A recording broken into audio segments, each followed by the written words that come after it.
Sara Duterte, muli na namang binatikos itong si PBBM. Grabe no? Ang galing talaga ni Sara Duterte. Ang trabaho po niya bilang Vice President ay mangbatikos na lang ng mambatikos habang yung nang babatikos ay bobo. Oh, anong sabi ni Sara Duterte? Oh, iwasan nyo na daw magbisikleta. Nung una, yung liga naman, yung sabi niya, wag na daw kayo magliga kasi aksaya lang daw yan sa pera. Oh, ngayon naman, iwasan yung magbisikleta. Oh, payag po ba kayo? Ha? Para hindi daw aksaya sa enerhiya. Woo! Hindi nag-iisip. Grabe. Oh, iwasang magliga para hindi aksaya sa pera. Ngayon, anong gagawin sa mga basketball court? Sisirain na lang. Tapos, iwasang magbisikleta. Ibang klase ka. Oh, hindi ko ma-reach ang kabubuan mo. Diba? Ito po, no? Pakinggan po natin ang balitang ito, mga pre. Pero syempre, mag-like, share, subscribe po muna kayo dyan. Oh, para po ay maging updated po kayo sa bawat uploads natin. O, diba? Di ko maunawaan kung professional siya o unprofessional abogado. Nag-abogado para protektahan ang kanilang sarili. Pero eto masasabi ko lang dito kay Sara Duterte, di umano kasi hindi siya pumasa sa bar exam. Yun yung mga sabi-sabi. Okay na, pero nakakahiya yun kung totoo. Tapos Vice President ka, ganyan ka magsalita. Di ba? Nakakahiya. Tuloy po natin ang balitang ito, mga pre. Marami siyang kakulangan. Pakinggan nyo PBBM, marami daw kakulangan. Marami siyang kakulangan bilang presidente. Diyan lang muna tayo. Ano po yung masasabi nyo doon na sinabihan po si Pangulong Bongbong Marcos na marami daw po siyang kakulangan bilang presidente ng Pilipinas? Anong kakulangan? Anong kakulangan, Sara Duterte?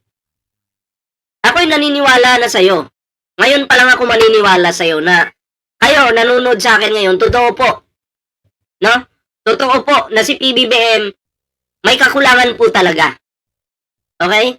Alam nyo bakit? Dahil si Sara Duterte hindi po naipagamot ni PBBM.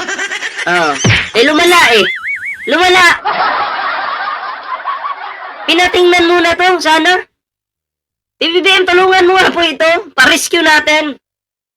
Wala na Ano sabi niya, no? Remartinez, pero siya kulang-kulang. Tuloy! Hindi lamang sa pagbibigay ng simpatya at empathy sa ating mga kababayan. More than that ay yung problema at skandalo sa paggamit ng pera ng tao. Sino ba yung gumamit ng pera ng taong bayan? 9-11 days, ubos na. Di ba ikaw yun ang kapal na mukha mo? Sara Duterte ang kapal na mukha mo. Pera ng taong bayan, ginagamit din ni PBBM para din sa taong bayan, para sa bansa, para sa economy natin. Di ba? Yun, Sara Duterte. Sir Bullpoint man, ang masasabi ko lang sa sinabi ni Sara Duterte, inggit yun. Okay ba? Yes, inggit naman po talaga. Diba? Kasi pangalawa lang siya kay PBBM. Pero feeling ko nga, ano lang siya mas mababa pa sa tanod. Nakakahiya. Ay, nako. Nakakahiya. Inggit talaga yan. Nakikiisa tayo sa pinagdadaanan ng karamihan nating mga kababayan. Nakikiisa daw siya sa pinagdadaanan ng karamihan ng mga kababayan po natin. Pero, nung may baha sa Davao City, wala si Sara Duterte. Tapos, yung basura sa Davao City, palutang-lutang lang. Nung may baha naman po sa Manila, wala po si Sara Duterte. Diba? Nandun, nagre-relax. Nandun po sa resort lang po sila. Pero si Leni Robredo, ayun, tumutulong. Si PBBM tumutulong. Basang-basa ng ulan. Si Sara, basang-basa ng tubig galing sa dagat o swimming pool. Ay, nako, Sara Duterte. Mahiya ka sa balat mo. Oh, tuloy. Overseas Filipino workers dahil sa kagulungan, dahil sa gera doon sa Middle East.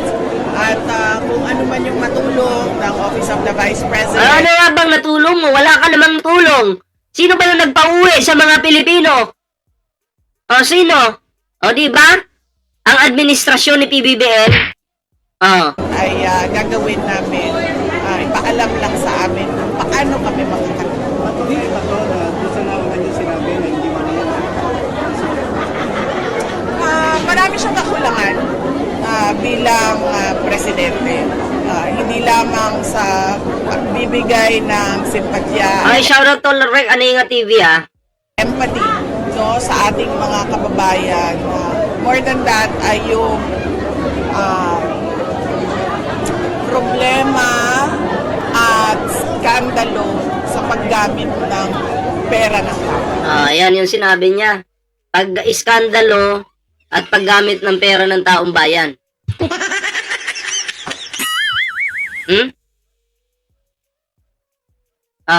Pero bago yan, Sara Duterte, tagay muna tayo. Ikaw naman, Sara. Oh, tagay. Payo ko sa'yo, Sara Duterte, para hindi ka maging bobo, humigop ka ng mainit na kape para ma-refresh yung utak mo. Oo. Ganon yun, Sara. Ano? Papalag? Akala ko papalag eh. Umiinit yung ulo ko pag nakakahigop ako ng kape. Wow! Nagwawala ako ngayon! Ano? Nagwawala ako ngayon! Bubo yung ating Vice President!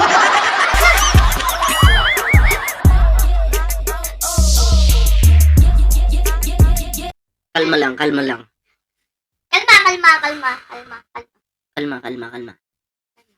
Yan. Mamaya ka lang sa akin, ha? Same tayo, nagkakape. Oh, merienda muna, yes. Oh. Merienda habang, merienda habang binabanatan si Sara. Ayan, pulutan ko si Sara eh.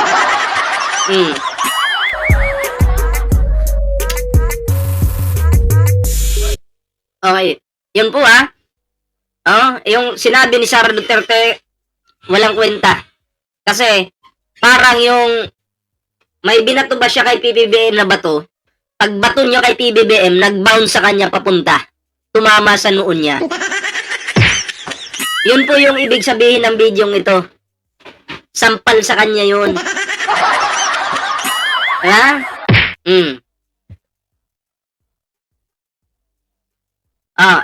Eto po, no, yung karugtong ng bidyong ito, no, bigyan po na, pag-usapan lang po natin ngayon, yung tinatawag na dedutertification. O ano po ba yung dedutertification? Ito ay paglilinis sa kultura ng takot, tanim ebidensya, at bastos sa pamumuno. Yun po yung ibig sabihin ng dedutertification. Ayan ang tinatawag na dedutertification ay hindi simpleng pagkalimot sa nakaraan. Isa itong proseso ng paglilinis sa sistema. Ayan pag-alis ng mga ugaling iniwan ng pamumuno ni Rodrigo Duterte. Yan sistema po na matagal ding kumapit sa politika at sa ilang institusyon ng gobyerno. Sa loob ng maraming taon, may isang estilo ng pamumuno na naging normal po sa ating mga Pilipino. Sayo, naging normal yung takutin ang mga kritiko nila. Maliitin ang batas, at gawing sandata ang kapangyarihan. Yan ang bastos na pananalita, pagbabanta sa media, at paghamon sa sino mang kumukwestiyon ay naging bahagi ng political culture. Isa pa, yung pakikipaglaplapan sa harapan ng media. Kahit pangit ka, nakikipaglaplapan ka, manalamin ka nga muna, digong. Ha? Nakikipaghalikan ka sa babae? Sa harapan ng media, hindi ka na nahiya. Oo. Bilib din ako sa mga pangit ngayon, mga babaero na no?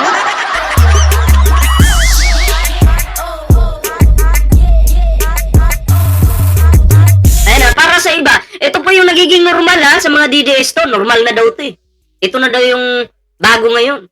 Pero hindi po kailangan ng wakasan yan. Para sa iba, ito raw ay tapang. Oo. Pero para sa marami, ito ay pagbaba ng antas ng diskurso sa gobyerno. Kasama rin madalas, na binabanggit ng mga kritiko ang kultura ng takot sa kampanya kontra droga. Sa ilalim ng programang tinatawag na Philippine War on Drugs, libo-libong operasyon ang isinasagawa. Ngunit kasabay nito ay ang lumitaw ang mga aligasyon na extrajudicial killings, tanim ebidensya at abusong pulisya. Mga isyong umaabot sa investigasyon ng International Criminal Court or ICC. Kasi po yung war on drugs ni Digong, mga pre, ay kumbaga pinagkakakitaan po ito ng mga DDS. Alam niyo po kung bakit. Halimbawa, isa kang pulis. Pulis ka. Sa panahon ni Digong hindi po yung sa panahon ngayon ni PBBM. Pulis ka. Alam niyo naman noon, sa panahon ni Digong, maraming nalulung sa sugal. Dahil sa mga scatter, kasi may ano pa dito may pogo pa 'di ba? Isang pulis nalulung sa sugal, natalo. Maya-maya maghahanap yan ng papatayin para sabihin, ay hindi, addict to nanlaban magkano yung patong? 500k pinakamababa, 'di ba? Sasabihin, nanlaban to anong gagawin nila? Papatayin. Kinabukasan, mga kaibigan, may nakita po tayong bangkay dito sa tabi ng ilog. At ayon sa mga pulisya, ito daw po ay nalaban. Umano.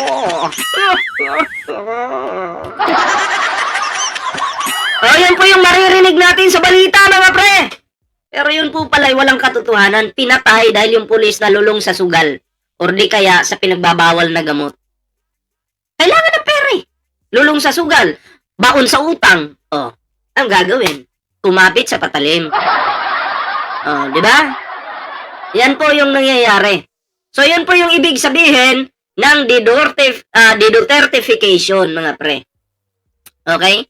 So, yun. Sa hindi pa po nakakapag-like, share, subscribe, and like na po kayo dyan para po maging updated kayo sa mga uploads natin. Ayan.